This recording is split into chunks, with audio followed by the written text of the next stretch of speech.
Hey, Bodacious Beast, welcome back to my channel. Good morning, and it's a really cloudy, gloomy day. My truck is falling apart, but oh well, I guess that's what it's supposed to do. So if you're new here, please do a big favor and hit that subscribe button, hit that notification bell so you don't miss another video. Today we're going to talk a little bit about education reform. Now, I've always been passionate about education and how we could be able to make it better, and I've talked with people about it. And you know, I'm just going to get it out into YouTube land. YouTube is a land because it's filled with everything, filled with adventures, filled with surprises. So it's my turn to get something out into YouTube land. Education reform to me has always been a passion.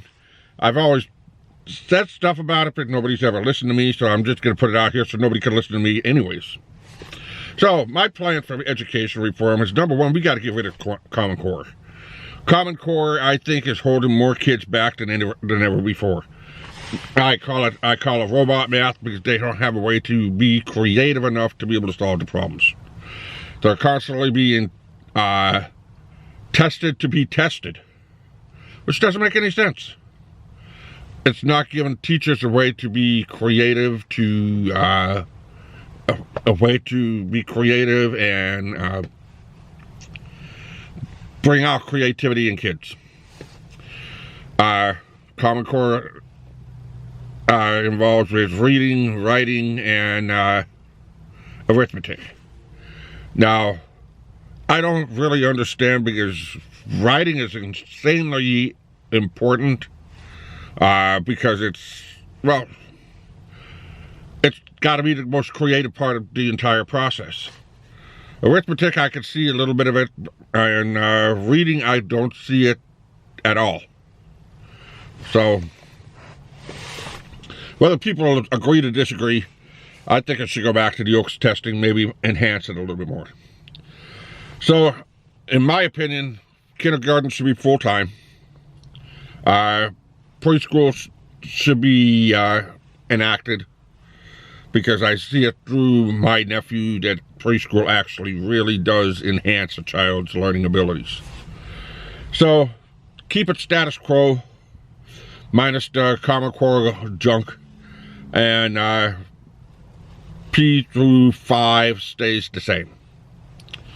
And then once you get into 6th, 7th, and 8th, which is middle school, high school, junior high school, that's when we start putting a few more things in. I would say 6th grade, I would put home economics in 6th grade. Bring back home economics. I mean, I still know guys, and I still know young men that get out of high school and are burning water. They burn water. How? How do you burn water? I don't know, but I think it's some kind of sorcery. So, you start them off with that. There needs to be some kind of savings and investment class. Savings and investment classes should be a very important one, and I think the foundation should be in, it should be in junior high school. How to save, how to invest, what the stock market is, what appreciation in value is, that sort of thing. And that's the best way to be able to start the foundation of, you know, in the mindset of beginning debt management and the value of the buck. So if anybody that is young, that's in the 6th or 7th grade, and they're learning about how to save, what investments are, how important investments are, that, I think, would be a huge impact on these young adults that are going through high school. You're gonna take this class, and it's gonna go into about the 11th grade too. So you're gonna have two parts of it. You have the one that's beginning, it gets the mindset, And then you have the 11th grade, which is a little bit more advanced, and I'll explain later. So you have to have at the 6th grade, you have home economics. You get them started with that. 7th and 8th grade, I would say you would do blue collar, I would call blue collar field training. I don't know what you would call it, but actually skilled trades. There you go.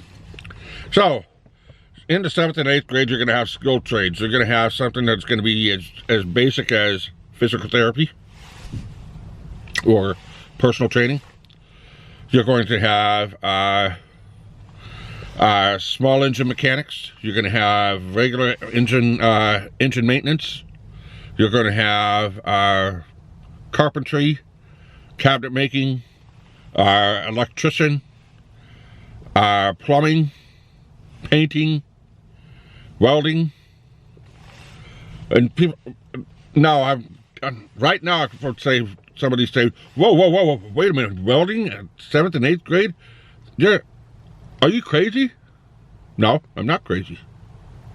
I started playing with a welder when I was 7 years old. So what are you talking about? I mean, some of the greatest welders in the world would be starting early, and that's one of the most demanding trades that's out there.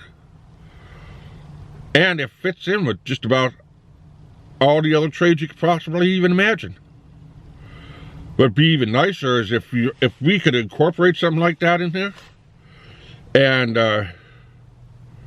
you have these classes in schools that could be able to compete in like a go-kart derby at the end of the school year. Take them down to a track and have them go down and do a go-kart derby. I mean, that'd have to be a voluntary basis of somebody that would have to race, or there could be a representative from the school that's a professional racer that'll race the go-kart for them. That would be awesome. Another one would be to build a tiny home. That would take the whole course of an entire school year, doing drywalling and everything that you possibly imagine, building that tiny home.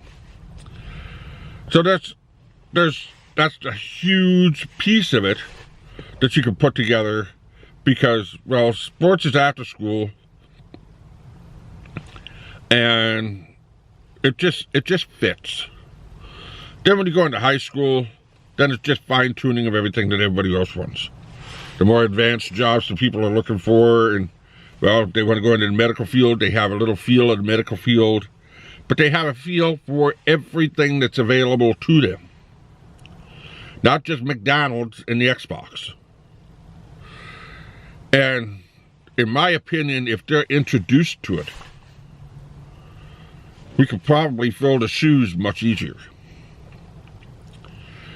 And as far as the savings and investing goes, once they get into high school, and I would say about the 11th and 12th grade, there's 3 additional classes that should be taken before graduation. And number 1 is going to be debt management. That should be an important one. I mean, it's a lot of people are learning about it now because, well, they're following their favorites on YouTube and, the digital era. Or they're just getting money so easy they don't need debt. The other thing is retirement investments and savings. Those incorporated into 3 different classes. And parents have been begging for that for years. We need our youth, like what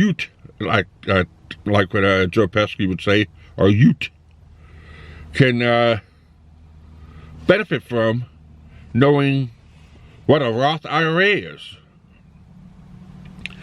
And just to give you a little bit more clarity about a Roth IRA, if a person that starts working at the age of 18 and maximizes their Roth IRA, now I'm not an investment professional or an accountant or anything like that, I just did the math. And if I maximize my Roth IRA all the way up until retirement age, which is technically right around 60,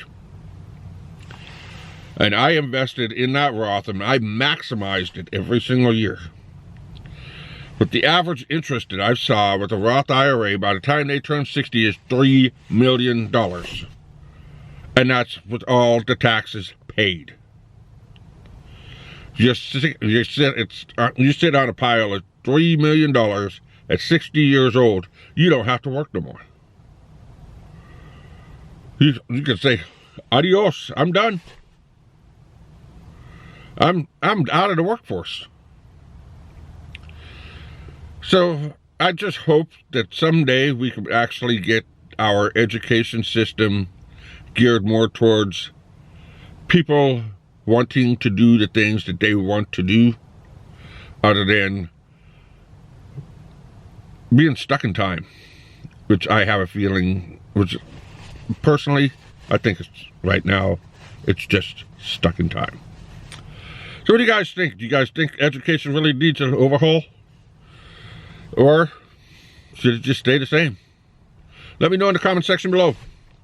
And please hit that subscribe button, hit that notification bell so you don't miss another video. Let your friends and family know.